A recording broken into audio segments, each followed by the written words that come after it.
for joining me again today.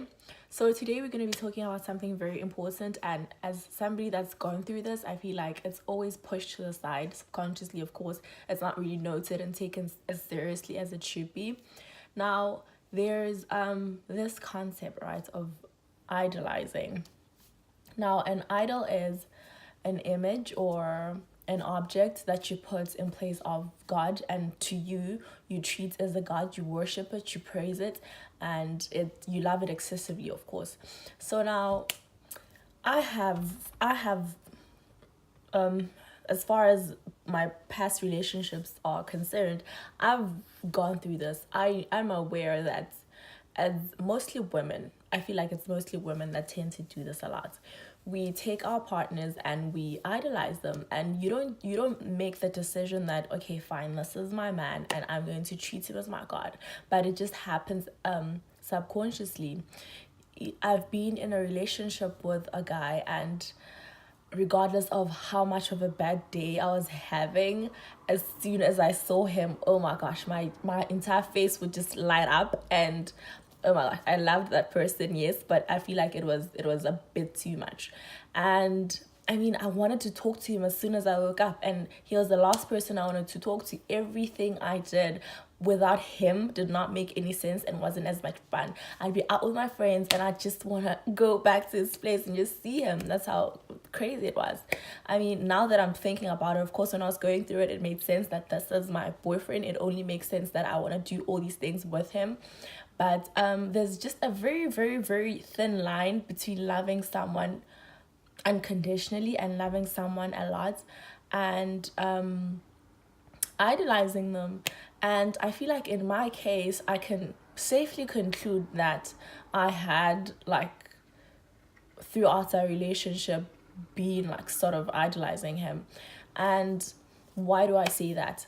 The thing with that is, when you're going through it, it's not really such a problem, because especially if they love you back, because they sort of reciprocating that love, and it's you're not in it by yourself. But as soon as you need to get out, it becomes a problem, because you've now given this person all of you, and you've made them feel like they have your whole world, and you believe it too. And now you can't get out of this relationship no matter how bad things are, because they're your God, and without God, who are you?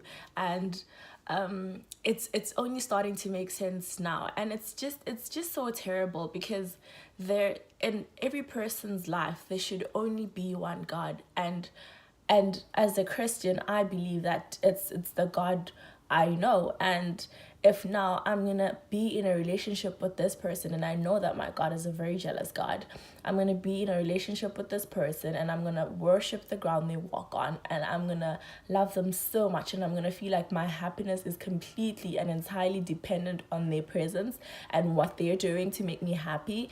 Everything they do has to have some sort of effect on me. It either has to make me happy or sad. When they're not there, I'm not just so lonely and depressed, and I'm completely reliant on what they're doing, on their presence, and what they're doing to have. I would be surrounded by so many people, and I'd still be lonely if he wasn't one of those people, if that makes any sense. So it was crazy like that. And I know a lot of people that have partners and treat them like that. And it's just so dangerous to oneself to just give so much of you to this person. He's not a God. He's not able to handle all of you. He's not able to love you as unconditionally as God loves you. So when he shows you that, which eventually he will show that he's unable to love you in the manner that you want him to love you, in the manner that you feel that, since I gave you so much of me, I deserve for you to love me this way. He's unable to do that, because he's not a God. He's a human being.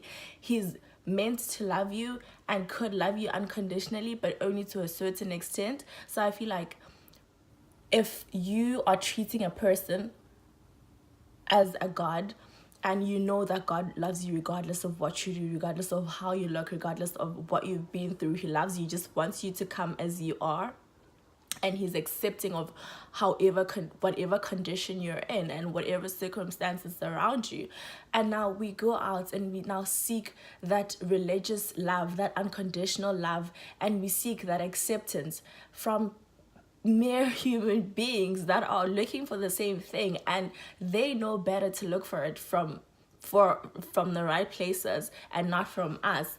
And here we are seeking all of that, and they're just unable to do that. And as soon as they leave, our whole world crashes and we feel so empty, because we've just taken out all of us and we've just given our entire spirit, our entire soul to this person that just wanted to love us like a human being. Now with my situation, I remember I had my own place, but I was practically living with him, and we'd have a fight, and I'd know within me that, you know what, this is it, I just need to leave this person.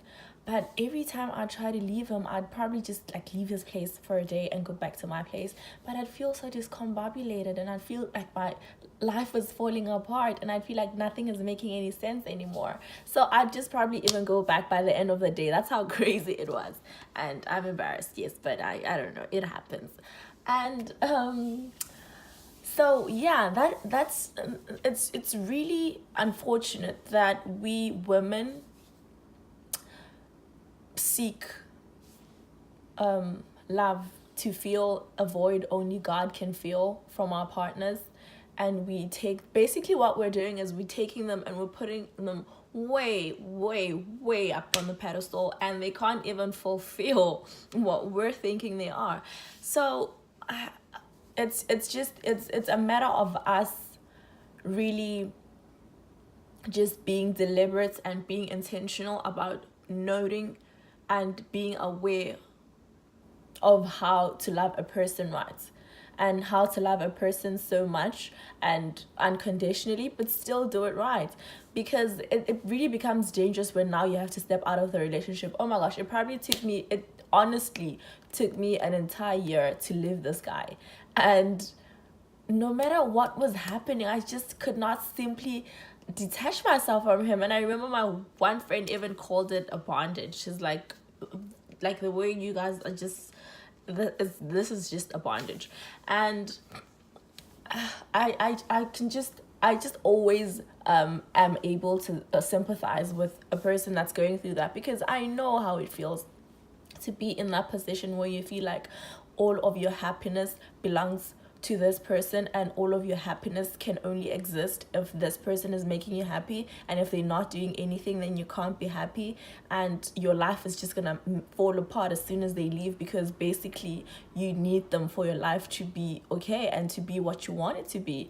And it's a mental thing. So it only takes a mental and a mind renewal for you to really see things for what they are, and be aware that, you know what, this actually is a bondage. And all throughout our relationship, I haven't been treating my partner as a partner, but I've actually been idolizing them, and I've put them way up in the pedestal, and they can't fulfill that because they just simply not God. They're a man. They're meant to make mistakes. They don't owe you happiness. You owe yourself. You have the responsibility to make sure that you're happy, that things around you are working towards making you happy. There's no other person that's responsible for making sure that you're happy. No matter how much love you're giving to them, they're not entirely owing you anything. They don't owe it to you to make sure that you're happy. They don't owe it to you to make sure that they do right by you. They don't owe it to you to make sure that they're faithful. Yes, as a partner, they should be doing that, but the fact that you're doing it doesn't mean that they owe it to you to do the same. So if we women can like sort of understand that our partners are not gods, our partners are not miracle workers, our partners are not meant to take us out of poverty, they're not meant to take us out of depression, they're not meant to make our life right again, they're not meant to turn our lives around, I feel like it would really be easy for us to even understand that all of that has to come from within, and would really be able to realize that we're even more powerful than we think we are.